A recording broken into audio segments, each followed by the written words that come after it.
Good morning. Today is Sunday, December 24th, 2023.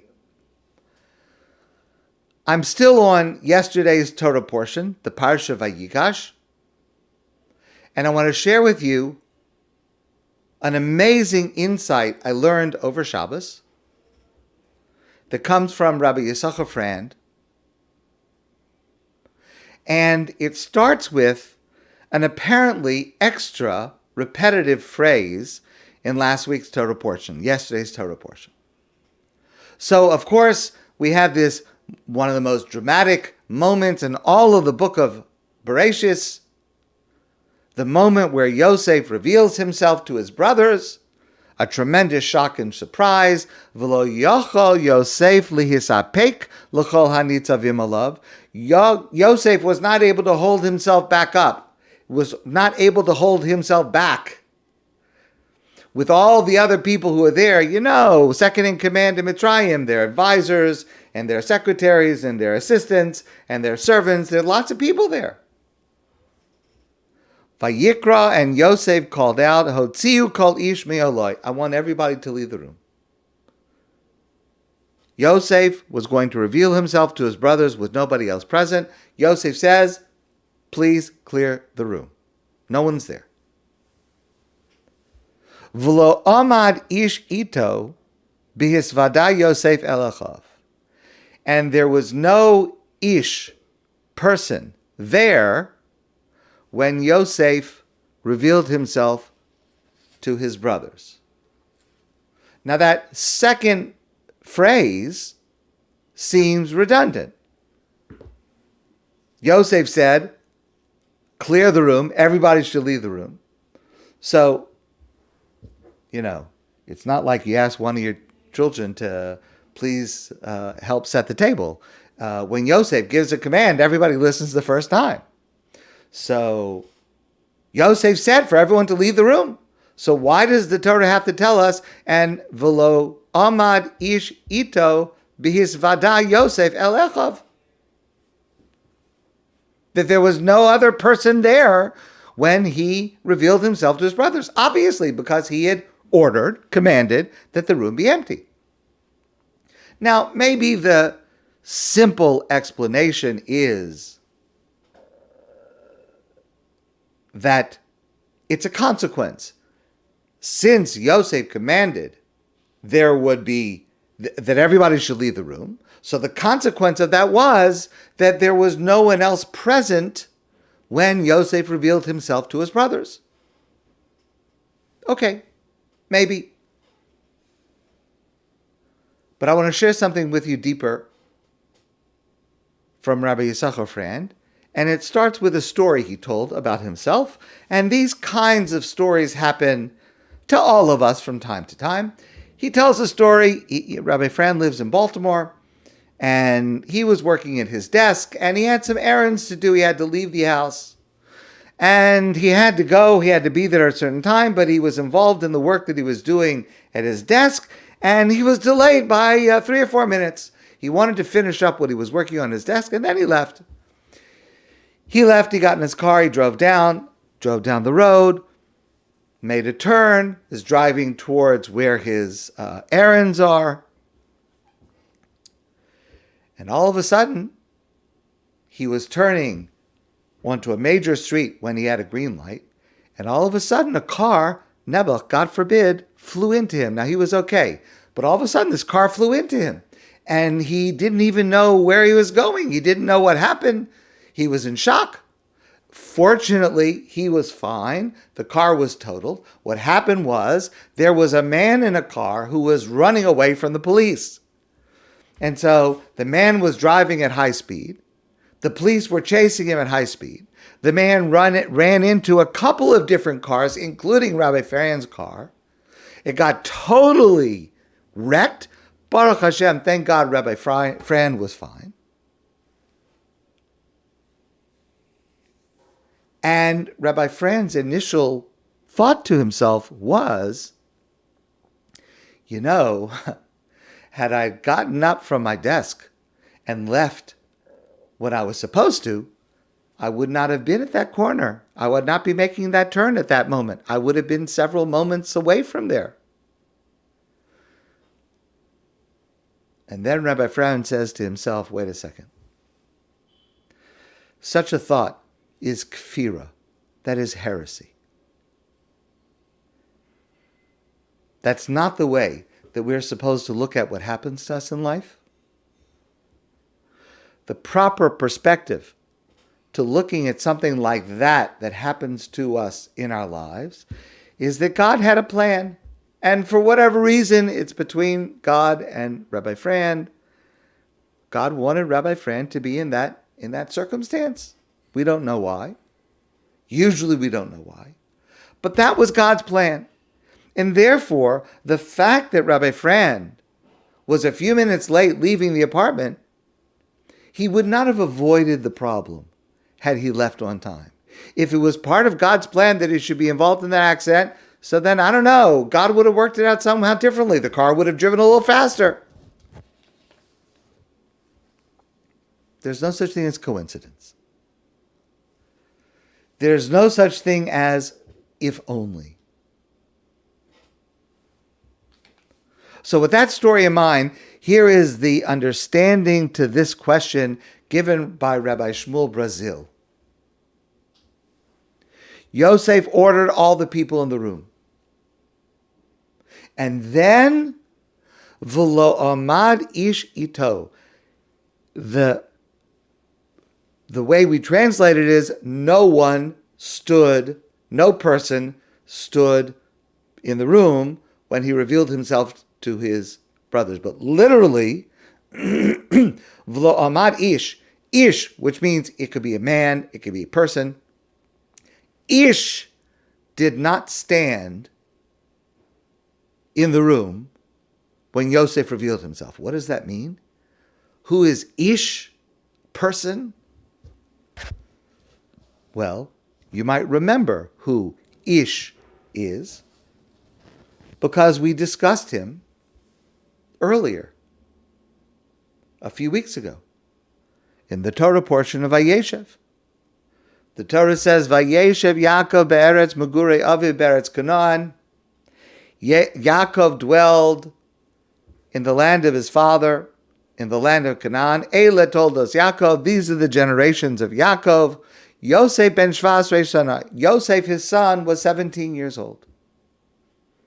Vayelchu Echav liros et son avim b'Shechem. And the other sons, Yosef was too young, but the other sons went to shepherd their father's flocks in Shechem. Vayomi Yisrael Yosef. And Yaakov said to Yosef, Halo achecha roim b'Shechem. You know that your brothers are shepherding our flocks in Shechem. L'cha ve'eshlochacha alechem. Go visit them, alehem. Go visit them. Vayomer lo hineni. And Yosef said, of course, Father, whatever you say. Vayomer lo. Yaakov said to him, Lech na re'eh shlom achecha ve'shlom aton. Go see how your brothers are doing. Go see how the sheep are doing. Ve'shivani davar. And bring me back a report. They've been away a long time. I want to know how they're doing. Go check it out. See how they are. And come back and tell me. Vayishlachehu me'emek Chevron. Yaakov at that time was living near Chevron. Vayavo Shechema. So he went to Shechem. Shechem is a straight line north of Chevron. From Chevron, you come to Yerushalayim, Beis Lechem, you come to Yerushalayim, and then a little further you come to Shechem. It's a straight line north. That's where the brothers were. That's where the sheep were. However, when Yosef reaches Shechem, you remember, Vayimso'eu ish. A person finds him. Who is this ish, this person? The Torah doesn't tell us. V'nesoa basadeh. Yosef was lost because he was looking for his brothers in Shechem, and he was lost.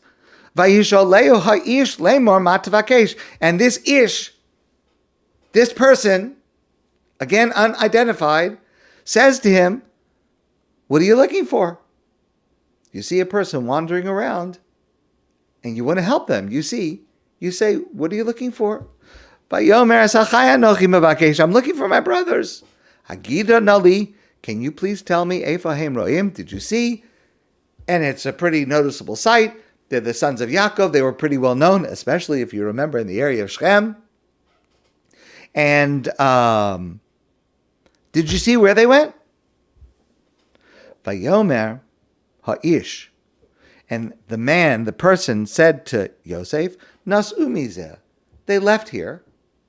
Ki shamati omrim nelcha dosoina. I heard them say, we're going to go to Dosan. Dosan is a different place, a little further away. Maybe the water wasn't enough where they were. Maybe the ability to shepherd the flocks was better over there. I don't know, for whatever reason. I heard them say they went to Dosan. Vayelech Yosef acher Echav. And Yosef followed the path of his brothers, Vayimtzo'em b'Dosan, and he found them in Dosan. Vayiru oso merachok. They saw him from afar, and you remember the rest of the story of what they thought to do to him, Nebuch, God forbid, and what they actually did to him, to sell him into slavery.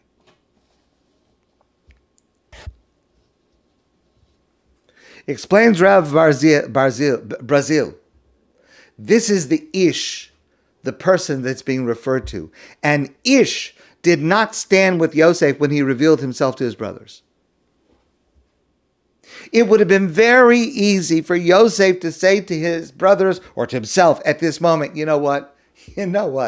All those years ago, if I just would not have listened to that guy Ish, whoever he was, I just would have gone, follow my father's instructions. Yaakov said, go to Shechem. So I should have just gone to Shechem. And they weren't there. So I should have come back and I'd say to my father, I did what you asked. They weren't there. You want me to go somewhere else? But they weren't there. Had he just not listened to this guy, Ish, none of this would have happened. If I just would have, none of it would have happened. But that's not the right approach.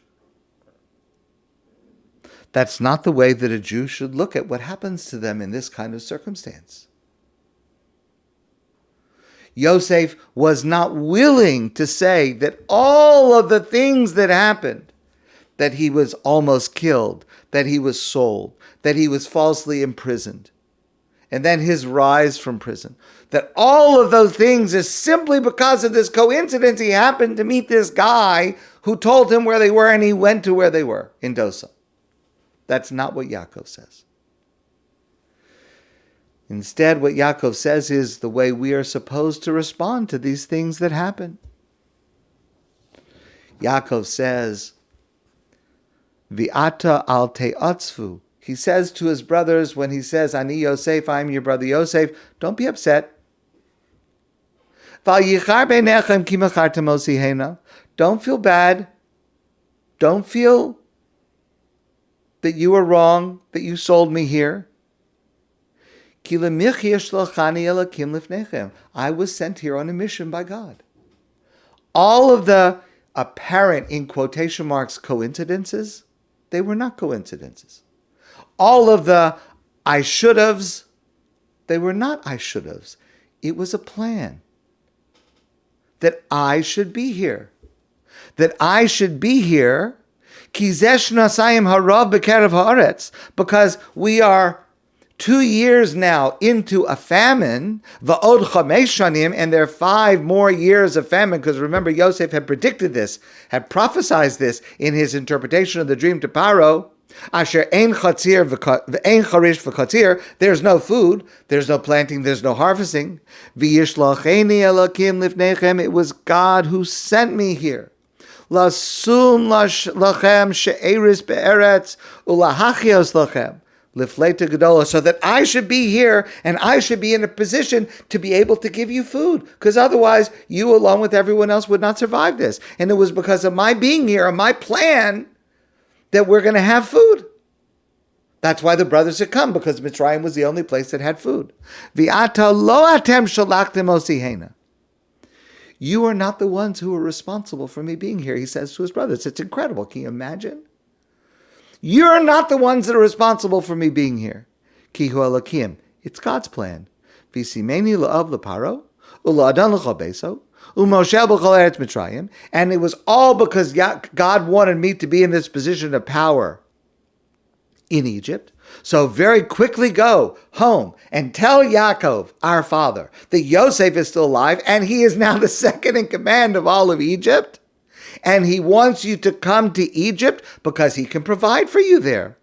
V'chilkalti oscha sham, ki od chamesh shanim barav, pentivarish atovescha v'chol hashalach. If you stay where you are, another 5 years of famine, you won't survive. Come to Mitzrayim. I'll take care of you. I'll make sure you have enough. The reason I'm here is to make sure that you have enough. And that's why ish v'lo omad ish ito b'hisvada elechav. That's why ish, or may I say, that way of thinking was not present when Yosef revealed himself. If only I would not have met that fellow, and if only I would not have traveled from Shechem to Dosan. There are no coincidences. There's no such thing if only. I'll tell you a story. I had the great privilege, one of life's great privileges, to be present at the wedding of my niece a number of years ago, my brother's daughter. It took place in Yerushalayim. It took place at one of the most beautiful locations in Yerushalayim. The chuppah was literally overlooking all of Jerusalem. It was a tremendous family simcha. It was a tremendous Jewish simcha. It was just an inspiring sight to sit there, and there's a chuppah and all of Jerusalem and all the prophecies, and we've talked about them. So my brother's under the chuppah. My sister-in-law's under the chuppah. The other parents are under the chuppah. There's a few rabbis under the chuppah, not me. And the bride and the groom are under the chuppah. Okay, so it comes time for the ring. My brother was holding the ring. When he took it out of his pocket, he dropped it. All right, so he dropped it. It was a makeshift chuppah. It wasn't a permanent structure. It was outside. Okay, so a couple of people got down on their hands and knees. It took a few minutes. They found the ring. Baruch Hashem. The rest of the wedding went just fine. Immediately after the chuppah, I ran up to my brother. I hugged him and kissed him. Mazel tov. What a tremendous, tremendous simcha. And then I said to him, and Rav Chaim Volozhin. And he started laughing. And we both laughed because he knew the story that I was referring to. Rav Chaim Volozhin, one of the greatest sages in the early 1800s. He was once officiating at a wedding. And the same thing happened. Somebody dropped the ring. And it took a few minutes to find it. They're looking around, they're crawling around, they're feeling for it. It took a few minutes. They found the ring. They went on with the wedding. Baruch Hashem, thank God. And Rav Chaim Volozhin then said, my dear friends, I want you to know, it is not correct to think that the wedding was delayed by a couple of minutes, the time it took us to find the ring. The correct way to understand this is, it was not yet time for you to get married. And so God caused that the ring should be dropped. A few minutes were delayed until now's the time. What does it matter? We don't know. That's all part of God's plan. But there are no coincidences. There are no what-ifs. Nothing is too early. Nothing is too late.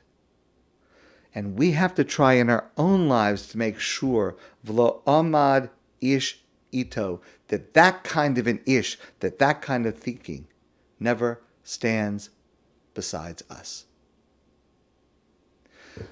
My friends, I wish you a great day, and I look forward to seeing you soon in person.